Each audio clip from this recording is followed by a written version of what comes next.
I'm going to begin with the end in mind and share a story I have never shared publicly before. It has to do with my mother, may she rest in peace, a dream, and my daughter, who at the time was about the same age as many of the young ladies that were on this stage. For those who know me well, they know that I never, ever remember my dreams. I don't know exactly why that is the case, but I just don't. Even occasionally when I remember a dream, I tend to wake up, think about it, and then 30 minutes later, it's gone again. Okay, but there is one particular dream I had that I will never, ever, ever forget. My mom passed away at age 64 of cancer. One of the most beautiful things I saw is her make peace with God, but of course we can never know what happens after that, right?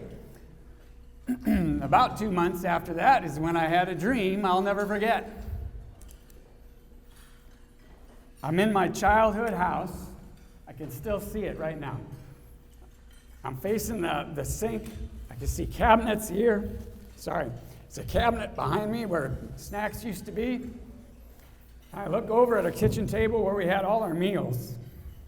And there at the head of the table was my mother. And she was glowing. I mean, she had a grin ear to ear. I'd never seen her so happy. I have a brother and a sister, and I look over, for whatever reason, my brother was not in the dream, but my sister was, and I'm like, can you see this? It's Mom. She's at the head of can you see her too? And she's like nodding, and then I woke up. Well, I could not wait to tell my kids, my family, what had happened, this dream, and I, they're up, and we're at the kitchen table, and I'm telling the dream about my mom, and I saw her, and all this stuff, and as I was telling the story, my oldest daughter, I could just see her face change. It was like she was getting uncomfortable, or like she'd seen a ghost, and of course, me being the ego prideful guy, I just kept my story going. I didn't really pay attention to her social cues, so to speak. At the time, our kids were in a Catholic school started by homeschooling moms. Part of their daily routine was the rosary in the afternoon. So when I was done, I asked my daughter, what is the matter? And she said, you're not... Gosh, sorry. You're not going to believe this, but yesterday when I was praying the rosary, I asked God to give us a sign that Grandma was in heaven. Whew. Sorry. I will not share that publicly again. The beginning with the end in mind is there are 3 points in my book, Rethink Happy. First is virtue, second is sacrifices, third is prayer. Egotistically, I thought what a gift God had given me, and when you look at it more plainly, more objectively, you'll see who got the gift. My daughter. The sincere prayer of a 7/8-year-old girl was the reason we were given this gift. Quo vadam et quid. Quo vadam et quid. St. Ignatius of Loyola said that. It's one of my favorite phrases these days. It's where am I going and for what? Where am I going and for what? Every keynote you listen to, every meditation, every speech, every class, got to have a takeaway. Got to have something that makes some kind of an impact. I'm going to give you a bit of a buffet table today. You're going to walk by some things and you're just going to keep on walking and say, I don't want to eat that. And then some things I pray that you pick up and you use and you take into your own life. I was honored to restart an entrepreneurs organization chapter. Happened to be living in Kansas City at the time. And once we got to the point where we officially restarted, I said it would be great to have the founder, Vern Harnish, call us. He's a best-selling author and tremendous consultant. It'd be great to have him call us and congratulate us, the board of directors who got this going. So he did. He got on fire. He was in Spain at the time. And I remember him being asked, it's toward the end of the year, said, how can we all take our businesses to another level next year? And he did not hesitate. He said, figure out your lead domino. Some of you may have heard this before. It's one of my favorite concepts. He said, don't come up with the 5 things. Don't come up with the 3 things. Come up with the one thing that's the lead domino, that if you knock that over, a whole pile of other dominoes are going to fall over. That's what I'm hoping you'll find today, is some lead domino. Potentially for each person in your life. Could be with your kid, could be with your mom, could be with your brother, could be with your sister. As parents, could be something with your kids. Let me give you a clue. It's not being their taxi cab driver. There are some beautiful programs and sports and activities, but kids don't necessarily want that in the middle of their hearts. They want a pure, unfrazzled, genuinely positive parent. My wife and I were family teachers at Boys Town. We lived with 8 at-risk boys for a number of years while we were starting our own families. We were essentially their parents. We got 1 weekend off a month, but we also had some help, some professional help, another assistant family teacher come into our house. Now, the point I want to make right now in this case is there are 3 kinds of attention we can give our children, and others for that matter. There's good, there's bad, and there's none. And what we learned very, very early on in Boys Town, a little bit more? A little closer? Is that better? Sorry, thank you. Sorry about that. What we learned very, very, very, very early on is that every child will take bad over none. Every child will take bad attention over none. Fail to plan, plan to fail. Socrates said the unexamined life is not worth living. Most people have heard that. Most of you have not heard what Aristotle said later. The unplanned life is not worth examining. The unplanned life is not worth examining. Many of us are going wherever the wind blows. I'm reading a book on Japanese culture. Most of us made some New Year's resolutions. How'd that go? We as human beings are resolution people. We're making resolutions all day, hopefully. But the point about the Japanese culture is it's not 1 year, it's not the January resolution, it's not the 5-year, it's not the 10-year. Part of their culture is 100-year plans. So this talk is moving beyond happiness into unshakable joy. Right there. Think about it. If you think about your life as a 100-year plan, is that little bug bite, is that little I-10 backup, nothing matters in the grand scheme of a 100-year plan except for moving toward the big things and not getting caught up in the little things. Quo vadam id ad quid. Where am I going? And for what? First topic is virtue, moral excellence, conformity to a standard of right. From Scripture, whatever is true, whatever is honorable, whatever is just, whatever is pure, whatever is lovely. If there is any excellence, if there is any worthy of praise, think about these things. To be virtuous is to keep virtue top of mind and form habits of good. On the Magnolia School website, the vision is to work in cooperation with parents to educate their daughters to be intelligent and trustworthy leaders through the pursuit of truth, beauty, and the responsible use of their freedom. That, in essence, is virtue. And beautiful, by the way.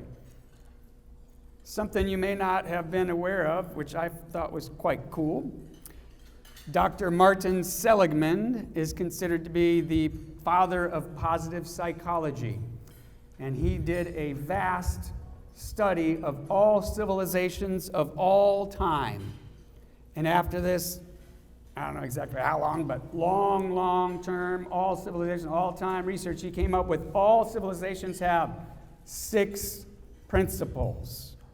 Every civilization of all time. You might recognize some. They are wisdom, justice, courage, temperance, love, and transcendence.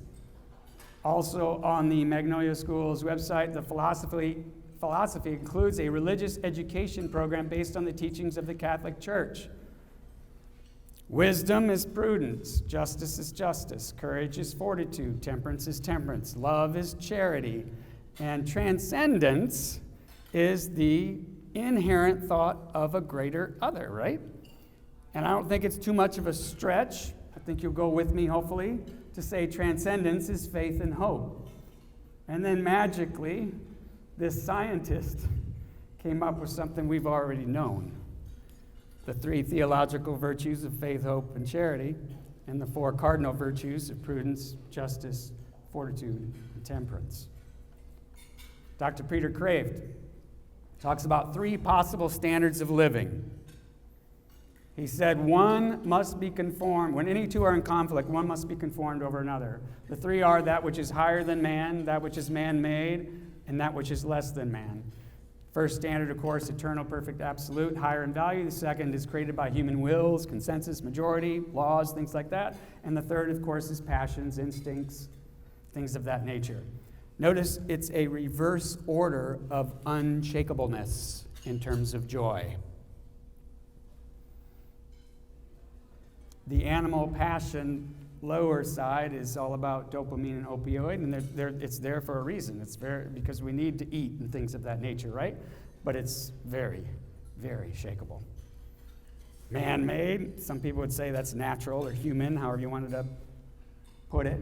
And then, of course, the top, which is above man or higher than man, which we would often term as supernatural, is the most unshakable. So since we have limited time, I'm just going to go just a little bit into one of the virtues, which is love, and I like thinking about this because I need to. Number 1, and number 2, I think a couple things I've been exposed to might help you out a little bit on this. The opposite, love. When I start with a little bit of an Aquinas way of thinking, what is it not? So first thought, many people will knee-jerk say it's hate. But hate is still in a relationship with that person. Then people think a little bit further, and someone might say apathy or indifference. And I think that's pretty bad. That's certainly. My favorite opposite of love is use. Use. Am I doing things with my friends because of what I can get or because of what I can give? Are my friendships truly charitable? Am I truly willing the good of another? Love is simple, love is sincere. Back to Boys Town. So occasionally we will take vacation days and we'll have an assistant family teacher come in and in our stead and run the household with our boys, get them off to school and all that kind of stuff. And in one specific occasion, our assistant family teacher said, when we got back, he said, I got to tell you this story. And I'm just going to say his name. Oops, I was going to say his name, and I'm not going to say his name. He said, I got to tell you a story about one of these guys. So, trying to keep it as anonymous in my head as possible. So this young man's getting ready to go to school, and he's getting ready to walk out, and he's like, all right, I'm leaving. And our assistant family teacher said, okay, great. And he said, I'm really going. I'm going to school. And assistant family said, I get it. Bye. And this young punk, dang it, from the streets of San Francisco, Mom is a drug addict and Dad is doing time for armed robbery, head shaved, said, I can't go until you say have a great day. The sad thing is, my wife and I didn't even know we were saying have a great day every day. We didn't know that was making an impact. In psychology, it's called like primacy effect and recency effect. First thing we hear, the last thing we hear, the most important. So let's make it real for us. I also call it bookends. What's the first thing you say to your child when he or she wakes up? What's the last thing you say before she goes to school? What's the first thing you say when he comes home? What's the last thing you say before he goes to sleep? What's the first thing you say when you sit down for dinner? What's the last thing you say when dinner's over? St. John of the Cross said, on the eve of our life, we will be judged by how much we love. Quo vadam et quid. Where am I going and for what? Number 2 is sacrifice. Another quote from the Magnolia School's philosophy is, teachers encourage each girl to cultivate her strengths and personality helping her to develop into a mature and confident leader who serves others. My professional work is as a personality expert. I work with high-level entrepreneurs and executives, and I have access to an excellent survey that measures 7 work-related traits, and every trait can be plotted on a bell curve. Most people are toward the average, some people out toward the tails. According to Aristotle, knowing yourself is the beginning of all wisdom. There are 3 primary motivational-oriented traits. Every one of you in this room has 1, 2, 3 in some combination. The first one is an achievement orientation, and that's competitiveness. I want to win, sometimes win at all costs. It's a little more self-oriented. I want to be in control of my own destiny. Most of my clients have that maximum. Some of my clients have the second one, which is relationship, the need to connect, reading social cues, naturally empathetic, walking into a room and trying to be the glue that brings everybody together. The third one is knowledge, expertise, detail orientation, 2 PhDs or whatever it is. You want more and more and more knowledge, and you beat yourself up when you make even a little mistake because you can't believe you made a mistake. That's knowledge. Our tendency as human beings is to think that everybody has the same characteristics we do, or at least to a certain degree. Remember, this talk is on unshakable joy. One of the biggest threats to unshakable joy is to think our spouses or our kids are similar to us or just like us. Some of them may be, but some of them are very, very much opposite. For example, there are some children that walk through the kitchen and you say, "Can you take the trash out?" And they're going to take the trash out. And there's some kids who walk through the kitchen and they say, "Yeah, I'm going to take the trash out." And you know there is no earthly way other than a miracle from God that young man is going to go take the trash out. Thankfully, I am a personality expert, so I knew which was which. And in order to have peace in my home, I would literally go to that room where that young man walked by saying he was going to go out to take the trash out, knowing full well he wasn't going to do it, and say, I was going to say his name, but this is being recorded. Although he'll probably know who he is. I'll go, "Okay, you know if you don't take the trash out right now, you're not going to do it." "No, I got it." I said, "Look up from your phone." "Okay, look up from your phone. Look at me." "Okay, if you don't take the trash out right now, we both know." And then he'd go and take out the trash. What's the point? The point is every child is different. Every person is different. That young man is a pretty successful, I can't say it, that it's going to totally give away the anonymity, but he's doing some good things because of that same trait. Every trait has a dark side and a beautiful side, and the key is embracing both. I'm sorry, my nose. I apologize. Mental stamina can also be measured. Mental stamina can also be measured. I was giving a workshop to a new client, and I usually give 2-day workshops, and the first day, he went through it, and then I presented mental stamina on the second day, and he had his son complete our survey the night in between the two. So when he came back and I was presenting on mental stamina, I could see that he was a bit upset, and I said, what's the matter? He said, "I don't know that I could feel worse than I feel right now." I said, "How come?" He said, and mental stamina is a scale that can actually be numbered. And he said, I have a mental stamina of 53. My son has a mental stamina of 15. I cannot tell you how many times I hollered at that boy to get back to the table and finish his doggone homework, because he was getting up and getting a drink of water. Then he was getting up and chatting with the sister. And then he was getting up. Guess what? He had to get up. He did not have the mental stamina to stay sitting and focused on one thing for an extended period of time like his father. That can be measured. How willing are we to make excuses for others, to think the best, to put good intentions on them, understand and respect differences? This is a sacrifice. It's a tremendous challenge. Habits and tendencies of those around us, those that we live with, it can certainly rob us of our unshakable joy. But we must reason as follows. This is a quote. If the Lord has still not transformed this person, has not relieved him of such and such an imperfection, it's because he puts up with him as he is. He waits with patience the opportune moment. Then I must do likewise. I must pray and be patient. Why be more demanding and impatient than God? A great saint said, she doesn't irritate me, she sanctifies me.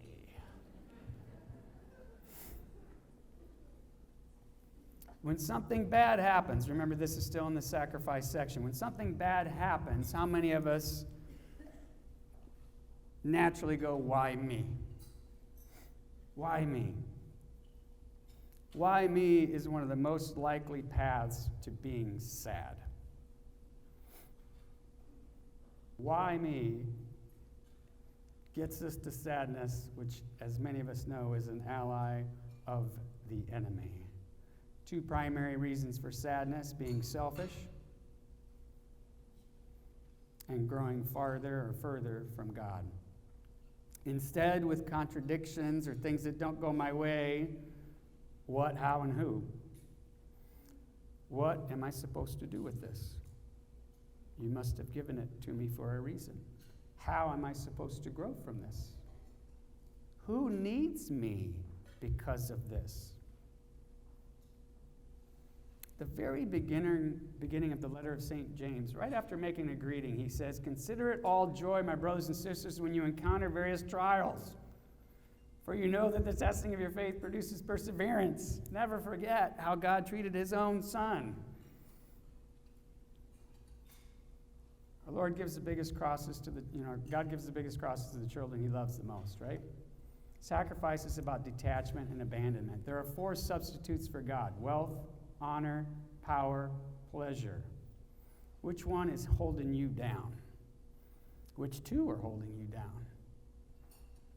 Unshakable joy is not to be found in wealth, honor, power, or pleasure. A couple quotes. The measure of our interior peace will be that of our abandonment, consequently our detachment. St. John of the Cross said, "All things were given to me from the moment when I no longer sought them." From Maccabees, if we detach ourselves from everything and put them into the hands of God, God will return them to us 100-fold from this day forward. True freedom consists in not being attached to anything. Quo vadam id quid, where am I going and for what? Final point is prayer. Back around from the beginning. Our great drama is this: man does not have confidence in God. If we do not pray, we will surely put our own egos at the center of our lives. Pray without ceasing, 1 Thessalonians. Watch and pray, Matthew 26. Pray always, Ephesians 6. From St. John Vianney, you pray, you love, that is the happiness of man on the earth. From Pope St. John Paul II, it would be wrong to think that ordinary Christians can be content with a shallow prayer that is unable to fill their whole life, especially in the face of many trials to which today's world subjects faith. They would not only be mediocre Christians, but Christians at risk. And this final one from St. Lawrence Justinian. In prayer, the soul is purified from sin. Charity is nurtured. Faith takes root. Hope is strengthened. The spirit gladdened. In prayer, the soul melts into tenderness. The heart is purified. The truth reveals itself. Temptation is overcome. Sadness put to flight. In prayer, the senses are renewed. Lukewarmness vanishes. Failing virtue is reinvigorated. The rust of vices is scoured away. And in this exchange, there come forth living sparks, blazing desires of heaven in which the flame of divine love burns. Why? Why can't we do this? Why can't we pray? Because we don't trust God? Why can't we trust God? Because we don't pray. Why don't we pray? Because we don't prioritize prayer. It's not a time issue, it's a priorities issue. God will make the time. Think of the people you love the most and that love you the most. Do you purposely stay away? One last Boys Town story. Many of the young men would get to the point where they could make a home visit. They could go home and see their families even while being at Boys Town. And it was very dangerous because a lot of the reason they were there was because of what was happening at home. So it was very purposefully, those decisions were very specifically made for, and Thanksgiving was one of the most popular. And so we'd have a lot of our boys get picked up on Wednesday. And so on this particular Wednesday, we had boys getting picked up, and one of our young men was super excited to go home. His dad was going to pick him up at 4:30, and he was all excited. He had his suitcase ready and had it sitting in the lobby, and, talking about this, and he's sitting there, and a couple guys get picked up, and it's 4:45. A couple more guys get picked up. It's 5 o'clock.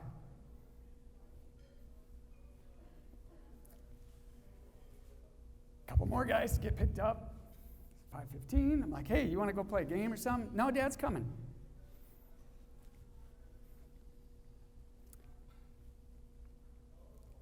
5:30 rolls around. He's sitting on his suitcase in the lobby. 6 o'clock, time to eat. Will you come to dinner, please? Hour and a half. He sat in that lobby on his suitcase. We called Dad, and there was no answer, of course. Dad never came. Tried the most, of course you would think, to make that Thanksgiving memorable for him the entire weekend. But the point is, it's a little bit of a stretch. Go with me. God is sitting on a suitcase, waiting for you to pick him up.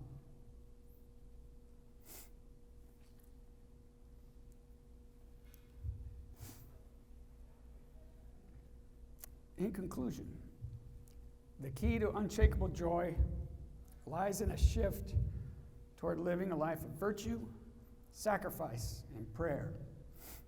What is the lead domino that you are taking from this talk today? Quo vadam et ad quid, where are you going and for what? I'd like to finish with one more story. Hopefully I can get through this one. Has to do with my youngest, who was 4 or 5 at the time. And at the time, it was just my wife, and for whatever reason, the rest of the kids were gone. My wife and I were home, and our young boy. And my wife wanted to run an errand and said, hey, you got Tommy, right? And I said, yeah, I got Tommy. So I don't know, I went somewhere, and he said, where's Mom? I said, she's going to run an errand. She's like, no, she can't. I said, why can't she run an errand? Because she's going to get in a crash. I said, she's not going to get in a crash. She's not even going that far. No, she's going to get in a crash. She's going to get in a crash.